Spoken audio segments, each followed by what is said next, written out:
And we are live. Hey, folks. Thanks for tuning into the BAMF podcast. I am your host, Mike Lafferty, coming to you from the palatial BAMF broadcasting studio. You can see our new particle cannon behind me. Things are really shaping up here at BAMF. And directly beneath me in the Brady Bunch grid is Craig Campbell, the president, CEO, and head CFO, CIO. Gaming czar of Nerdburger Games. How you doing, sir? Good. And as of about a half hour ago, I am sheltered in place and ready to go. I am also sheltered in place. Day 16, I think, of sheltering in place. It's getting hard, man. It's getting hard. Next to Craig is Walt, our frequent stalwart co-host. How you doing, Walt? Is that frequent Star Wars co-host or stalwart? Stalwart. You think with the right accent, gang. You've got a big wart. Oh, God. I don't need any more problems. Hey, Paul Melchow is talking to us. Hey, how you doing, Paul? He's on the YouTube comments. Nice. So. Delightful. In the lower right-hand corner, that is not young Richard Dreyfuss. That is middle-aged Jason Tondro. How you doing? You know, I wish I do kind of love Richard Dreyfuss, so you could just keep on saying that if you want. I'm good, thanks. We're week 3 of work from home here at the Paizo Studios. All right, cool. We'll talk about your next product, Mr. Holland's Opus, here in a few minutes. That was a good movie. I love that movie. I almost got an Oscar for that. Fair enough. Directly above Jason Tondro is Jacob Blackman. How you doing? Hello, I'm on day 10 myself. All right, cool. I'm still shaving, at least partially. I see you're giving that up. Yeah. And directly above Walt is Alice, whose name I'm not going to get wrong again. How you doing, Alice? And I've been sheltered in place since February 21st. So, yep, it's been a while. Of 2020 or? Yeah. Okay, just checking. You know, since it happened. So. Okay. All and right. Thanks for having me. Oh, it's always a pleasure. Thank you very much. So today, that was loud. Was that loud for you guys? A little bit, yeah. Okay, sorry. I was trying to accentuate and provide drama, and it maybe. Anyway, we're talking sci-fi world building because Craig had just launched a Kickstarter called Capers Offworld, and you might be familiar with Capers if you're a fan of this podcast because it won a BAMFC last year. Yeah, right about this time, yeah. The most prestigious award in superhero RPGs. Also, the only award in superhero RPGs, but let's not quibble. Jason, are you frozen? You look like the end credits of a 70s cop show. Oh, you're still there. Okay. I am. I'm listening. I'm enraptured by your dulcet tones, man. I should have gone on the radio. This is all right. So Craig, Capers is a cool, fun, relatively new superhero RPG that's gained a big following. The original Capers was set in 1920s, kind of Prohibition era, sort of cops and robbers, but everyone has superpowers and superhero genre. And we've taken that through a few different iterations. Yes. And this one, Capers Offworld, we're not really doing the standard superhero sci-fi. It's not really Green Lantern Corps. Kind of give us the elevator pitch for what's going on there. No, the idea here is that just to confuse things, Capers set in the 1920s, then there was a supplement, Capers Noir, set in the 40s that progresses the world forward, and then there's Capers Covert, which is set in the 60s, which progresses the world forward, and each time it kind of changes the flavor of the cops and robbers kind of theme. And then for this one, I went back and said, we'll go back to the 1920s, and we'll do an alternate history. It's exactly Prohibition era, and it's the supers that you know from the Capers book. So everything that's in the Capers book is usable, except that Earthlings have discovered space travel and have started venturing out into space. And so it becomes like space cops and rocket robbers in Prohibition era. But you can have Earthbound adventures via the Capers thing. You can go into space via Capers Offworld. And then one of the little sub-chapters in Capers Offworld will contain information about time travel, and that'll connect all of the eras. Hey, Craig? Yes? I'm getting a little piece of the action vibe. As soon as you said Prohibition discovers space travel, right there. I hope that's all right. No, yeah. Okay. So that's the basic of it. So it's in being 1920s. It's kind of the beginning of the pulp era of kind of pulp magazines and stories. So Capers Offworld takes the bent of, yes, it's still cops and robbers in space, but it's pulp style, and it's like 20s, 30s. kind of retro future Flash Gordon / Buck Rogers style stuff. So you're going to see, like jumpsuits with big bulb space helmets and things that clearly look like ray guns as opposed to Star Trek phasers or anything like that. So, it's that kind of event. Okay, so you could play a Green Lantern, but it'd be more like a space cop or maybe a lensman from the old Ducky Smith pulps kind of feel. There's actually the great thing about going to Offworld was there's certain powers that I developed for the core game and then for the supplements that I tried to keep kind of appropriate to like Earthbound and not get too kind of crazy and out there, because that's just not the kind of supers that there are. But in Offworld, I was able to stretch the limits a little bit, and there is an energy construct power in the book, which is effectively this game's version of Green Lantern. Sweet. Okay, cool.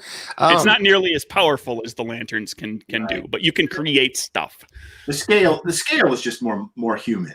Yeah, that's true across all the Caper stuff. It's it's not a super duper power, it's superpowers, not super duper powers.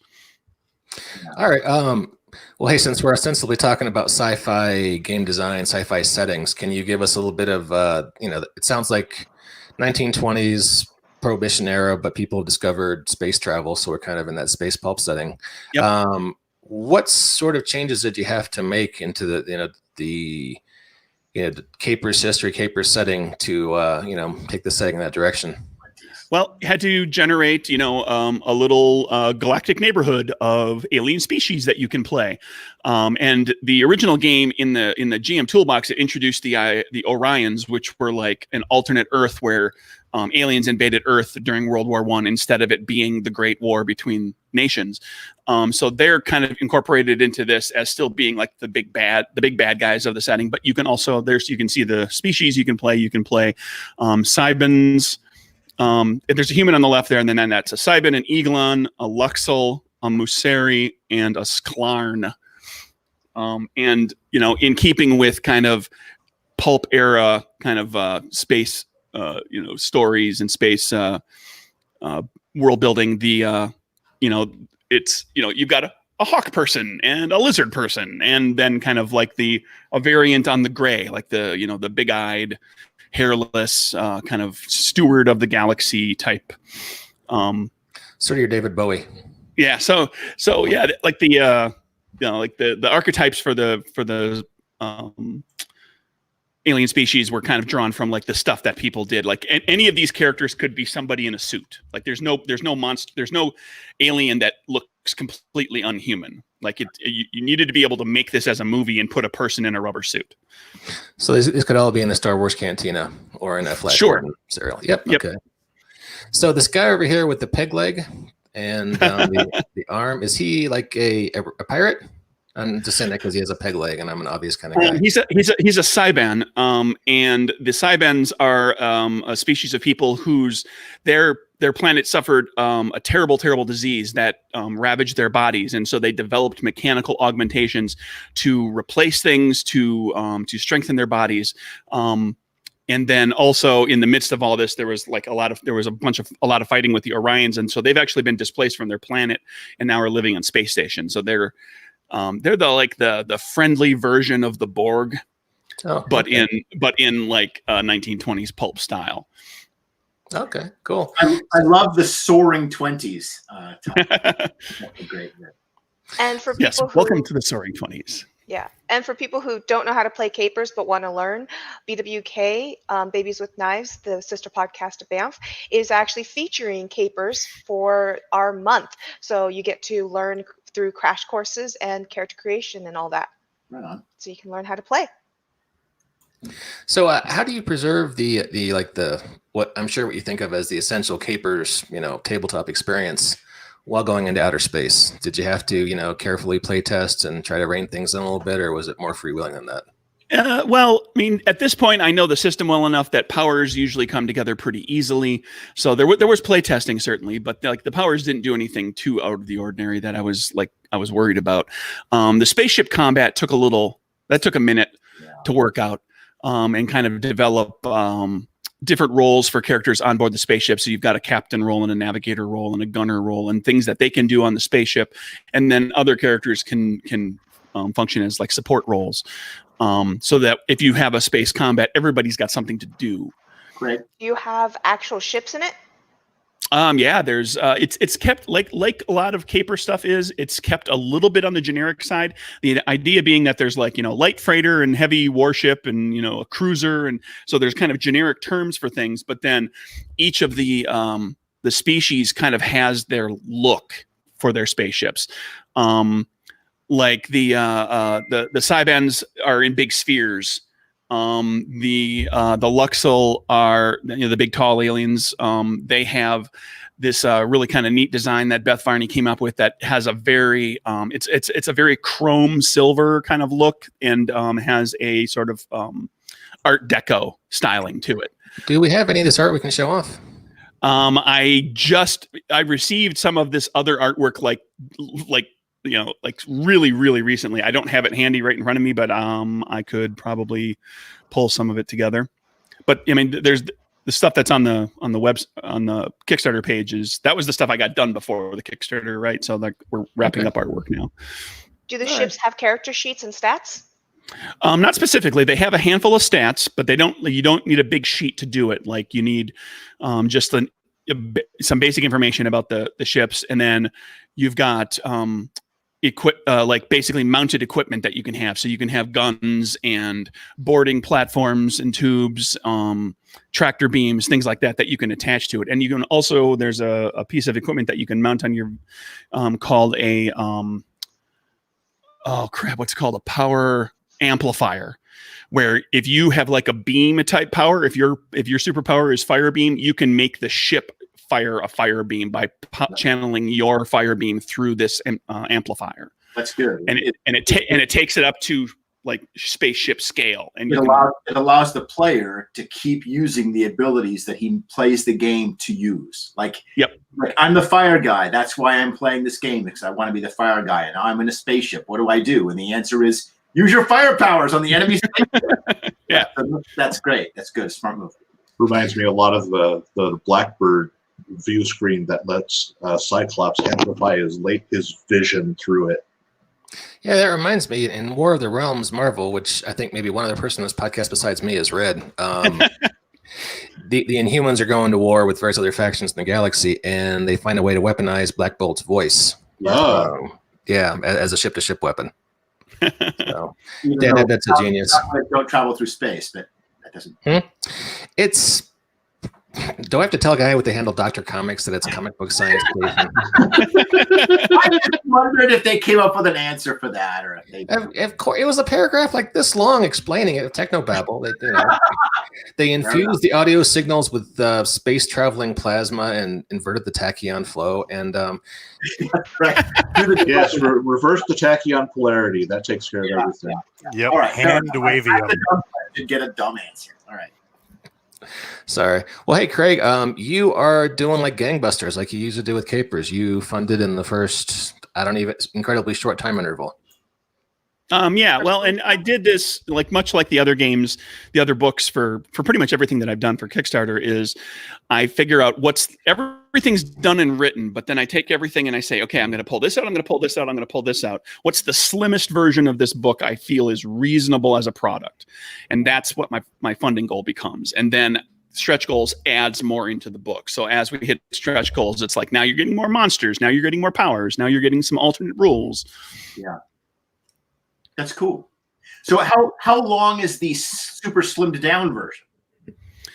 I want to say the slimmed version is somewhere in the 60-ish page, and the final version will be in the 90-ish page range.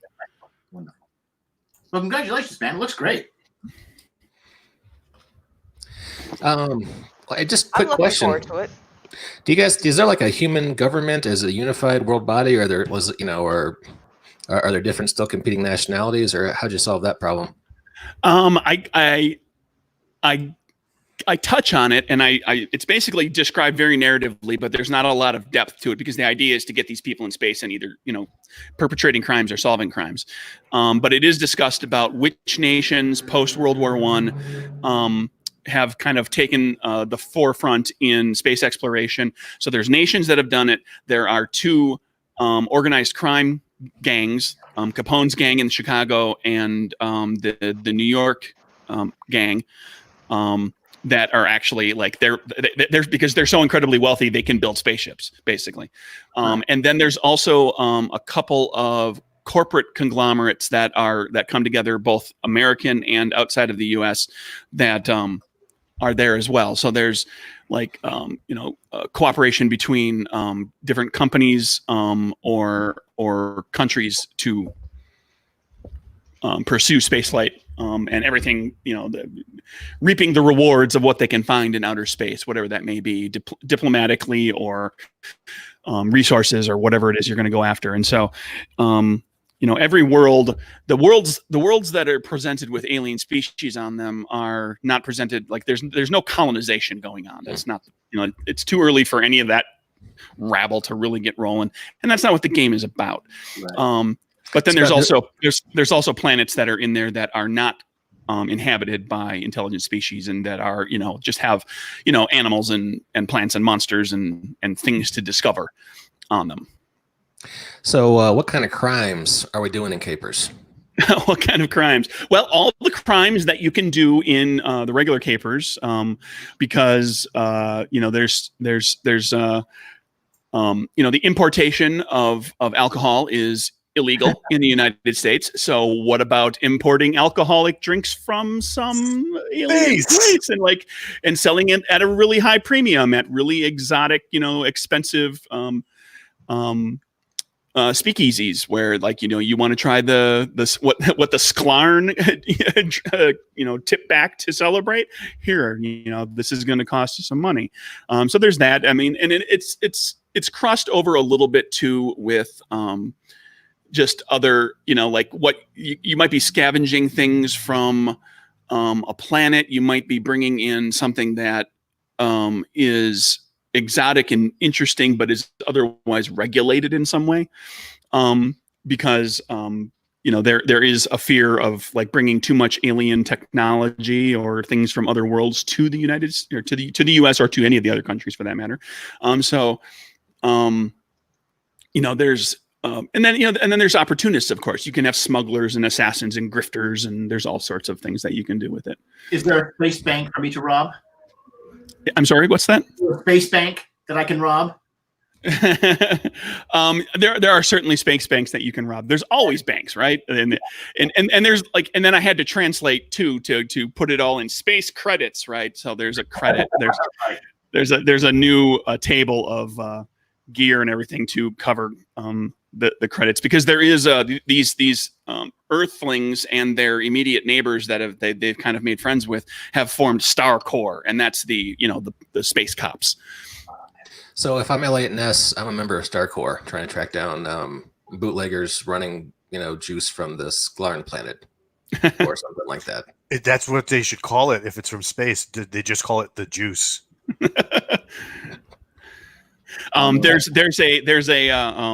There's an adventure that's going to be I haven't put up there, that'll be a PDF that'll be the adventure that I used when I was playtesting, where it actually revolves around a space alcohol that is colloquially named the good stuff. Give me a bottle of the good stuff, and it's hallucinogenic and really exotic and strange, and it comes from an alien world. Tell me you're going to have somebody develop the good stuff for real, right?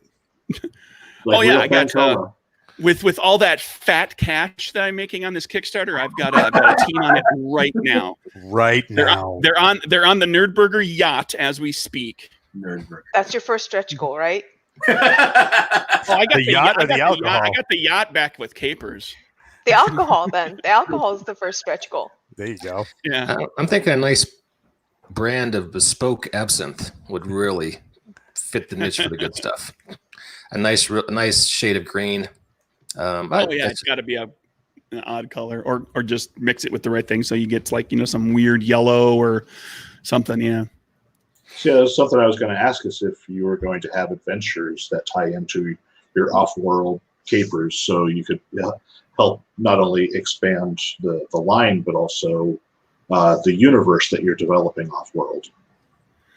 I mean, there's the one adventure that, you know, each of the supplements has had an adventure with it. I may develop more as we go down the road here too, because I'm always looking for ways to support the game line. And then there's the possibility of community created content that I'm kind of toying around with. And I know I've got a few different people who are big fans of capers, and who have ideas for adventures in the various setting, you know, the various time periods.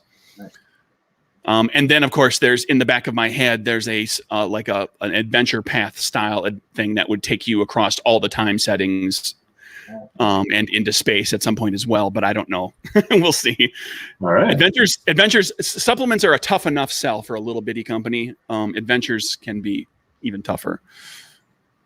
Yeah, especially in these trying times when the world's on fire. Yeah, you need a crisis of infinite bootleggers. There you go. I like the idea of playing leverage or hustle style characters in capers. Yeah. Those types of adventures. Yeah, that's one genre. I feel like the Ocean's 11 kind of heists. It seems like there hasn't been a whole lot of crossover, you know, with science fiction on that.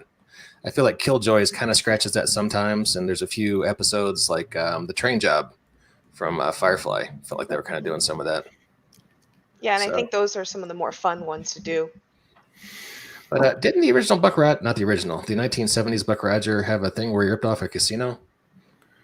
Oh, that sounds really familiar. Like some space casino, and they had it looked Yeah. like a casino, but everything was silver and weird colors, and you know, like they had something that looked like a roulette table, but it was like just a little different from a roulette table, like one of those things where everything's familiar but not the same. It was a laser roulette table. There you go, something like that. Yeah. Oh, I could swear that I wouldn't be surprised.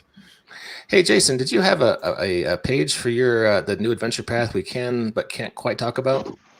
So we can talk about it. Ooh, adventure path. Paizo's given it a product. Is it fly free or die? It is. The product page is called We're No Heroes, which is the first volume of the new adventure path. Weirdo Okay. Heroes? Did I We're just No say that Heroes. right? We're no heroes. Oh, We're No Heroes. We're Okay. No Heroes, which is, and it has a heist in it, by the way. Nice. I like heights. To dovetail right into what you were just talking about. You son of a bitch, I'm in. Yeah, exactly. yeah. This is my first adventure path at Paizo since making the transition into the Star Chamber, and that cover art is not final, by the way. That's Load up anyway. It's Just just see that beautiful art. I just tried to. It didn't actually blow up that much, but I'll try to see what I can. Oh, enhance, zoom. All right, hang on 1 second. You will not be disappointed when the art comes in. We have such a fantastic art department, a huge stable of amazing artists. I get to write up the art orders for this crazy shit, and then they hire somebody else to illustrate it, and I'm like, oh my god, right? But that has only started to come in. So I don't have any of that to show you yet. I'm not at liberty to reveal any of that yet. But We're No Heroes is the first volume of the Fly Free or Die adventure path, which is a story about working class heroes that are just trying to pay the bills and do the job and get paid. They are pursued by faceless mega corporations, evil crime lords, and rival crews trying to steal their gig, right? And this is not an adventure path for people that are out to save the galaxy. This is for the people that are trying to just find a way to make it through the day in a galaxy where everything is for sale, including your integrity. And when I was asked to explain how this is different than other adventure paths are kind of a rags to riches story, but this is rags to riches to ruin to revenge. So it's been a lot of fun to work on. It's kind of been my secret project for the last 6 months. BJ Hensley, who has done a lot of work for other companies, has come to write this first one for us. This is her first major Paizo. Ooh, that has me interested. I love BJ's Adventures. Yeah, BJ does a lot of great stuff. And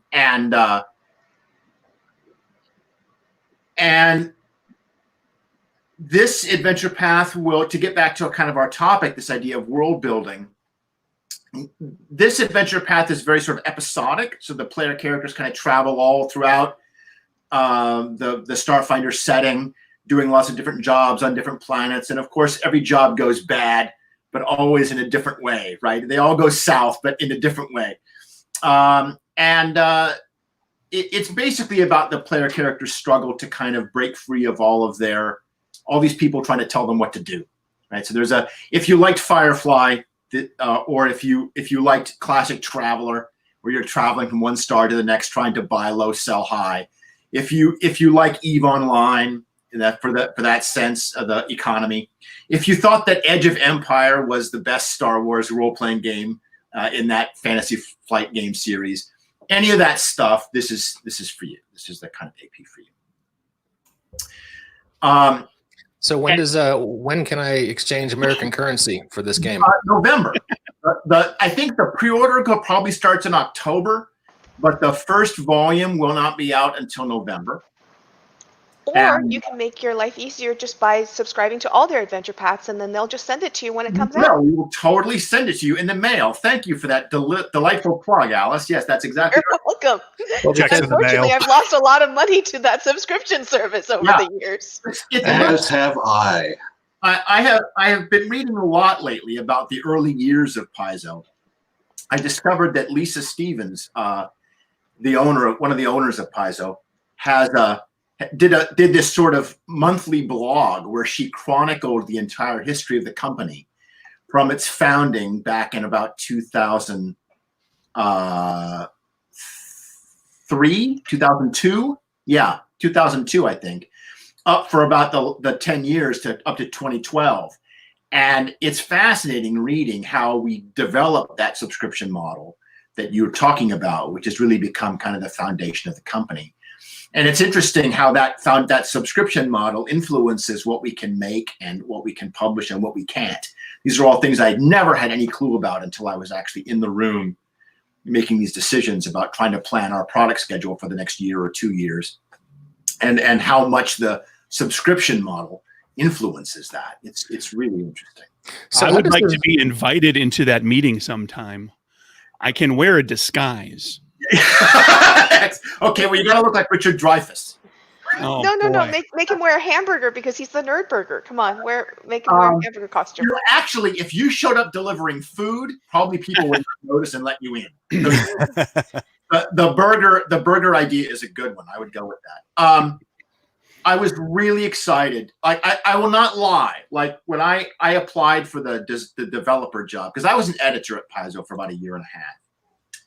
And I loved being an editor, and we have an amazing, fantastic editorial team with a bunch of unsung heroes who just do not get enough credit for the fantastic work they do.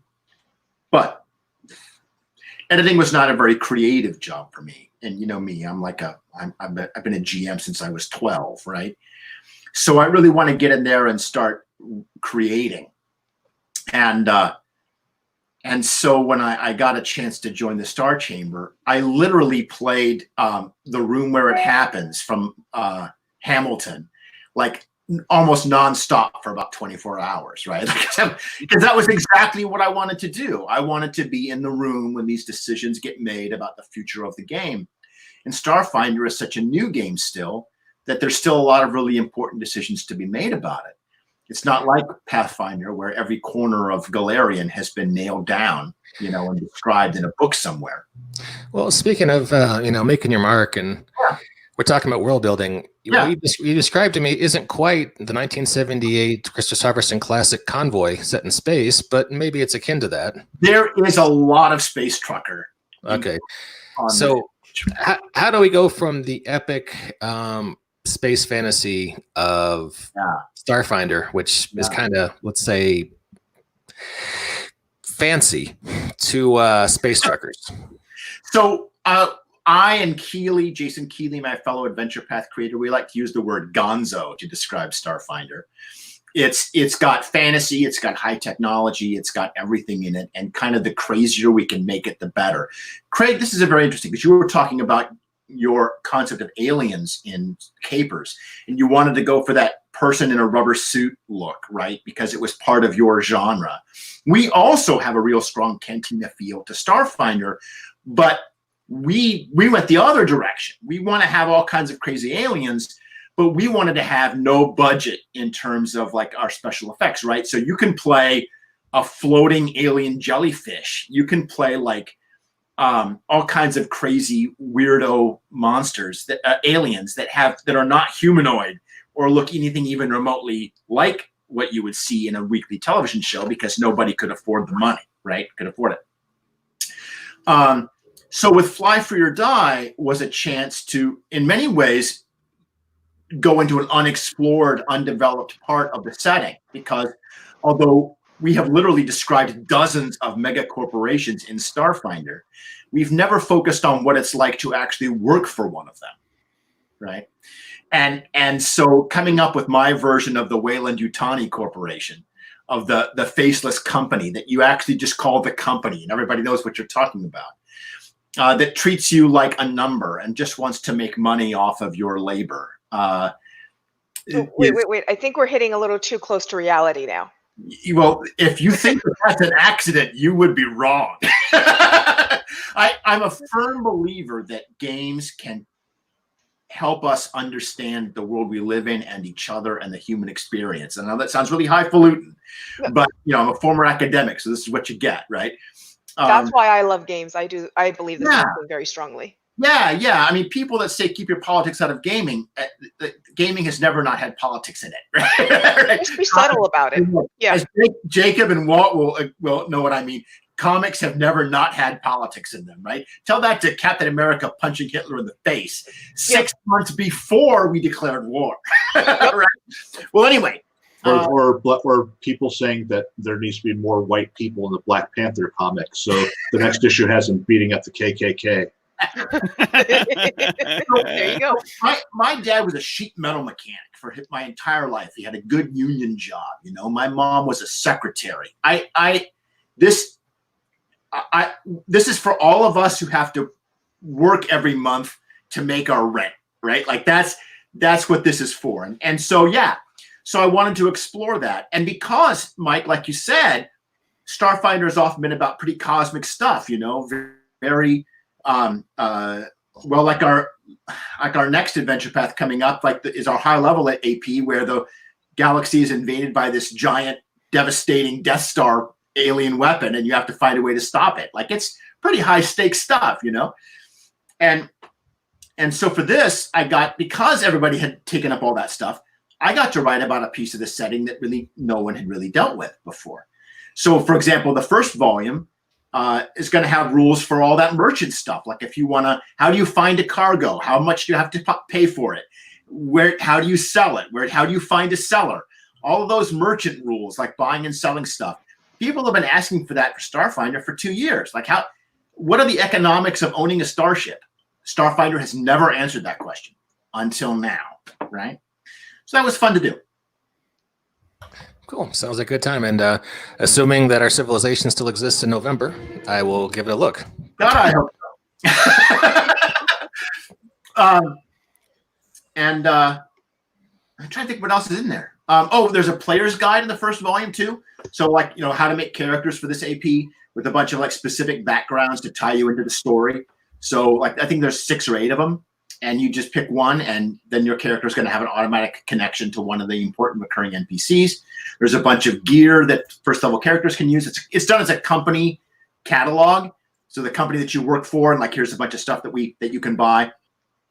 Everything from spacesuits and stuff or mining equipment to uppers to keep you driving those long hauls through hyperspace. And opioids to help put the pain away when you need to go to bed.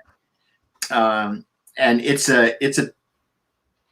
then let's see what else. Oh, and some new character options and stuff too, like new themes and archetypes and stuff like that. So I totally picture playing someone out of Killjoys right now. yes, exactly. Yeah, like it's very much that kind of thing. Or Scum and Villainy, which is another great RPG that I'm really into right now. Can I call it Space Road Truckers? Yeah, like Okay, yeah, cool. yeah. I mean, I wanted to use the phrase "space truckers" in like the back cover copy, but my editors wouldn't let me. But even though Space Truck, they use that language in the Alien RPG, which has just come out. They have a whole chapter on space truckers. Oh, I forgot about that. We should talk to those guys. That sounds fun.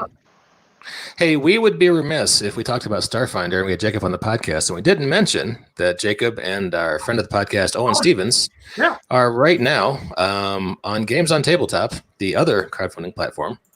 They're trying to fund the man, this title kills me. Starfarer Adversaries Legacy Bestiary. Well, that is some cool ass shit. I must say. And I mean, it's got a cola mimic. How can you not back it? It's got a cola mimic. Spits out cola bottle mimics. Come on. How many mimics can you have? Lots. Jacob, Well, Owens recently suggested a whole bunch of new mimics I need to draw, like,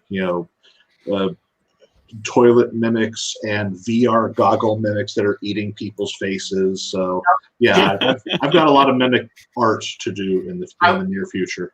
I want to tell you something about this book, but before I do, tell the audience who may have never heard of it what it is.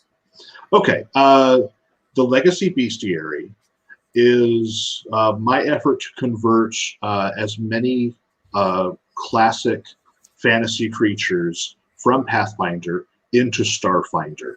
These are a lot of monsters that have not yet been touched on by any of the 3 alien archives that Paizo has released. And I also made sure to there's a 4th coming out, but it hasn't been released yet, so I'm not counting it. And it wasn't out when I wrote it. Yeah.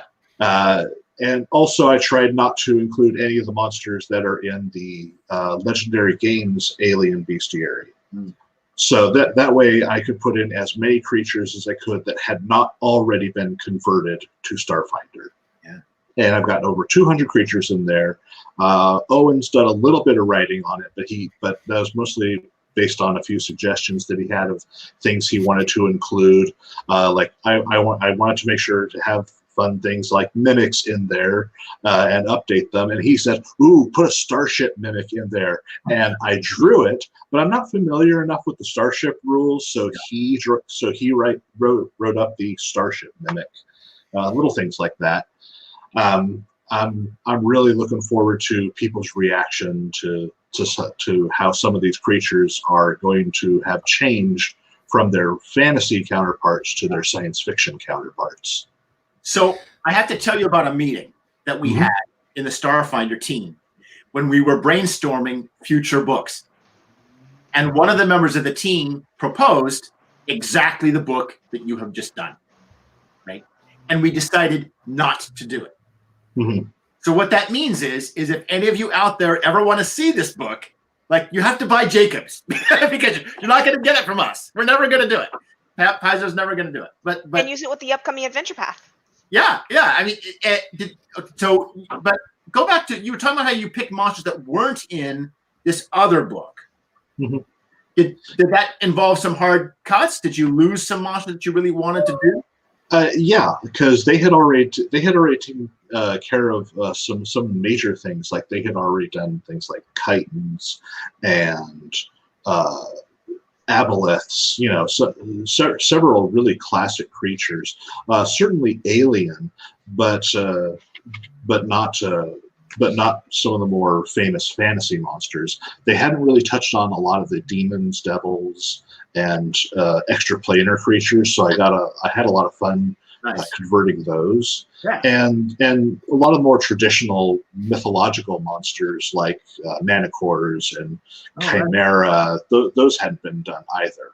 That's great. So I got to do a lot of the really favorites of fantasy creatures. That's cool. Do we get Kender? Those are WotC. Those belong specifically to Dragonlance. So no, I do not have Kinder. I'm sure I could create a race, and maybe call them the Keldar or something. Kleptonomes. Kleptonomes, yeah. One more request, because I know, and I'll try not to ask too many more, but do we have owlbears? There are not only owlbears. Oh, wait till you hear this. But Go show the art. because there were uplifted bears in one of the alien archives, I created uplifted owlbears. Now I can play an owlbear PC. Absolutely. I've put in the graph template and the race write up in there, so you can use them as PCs.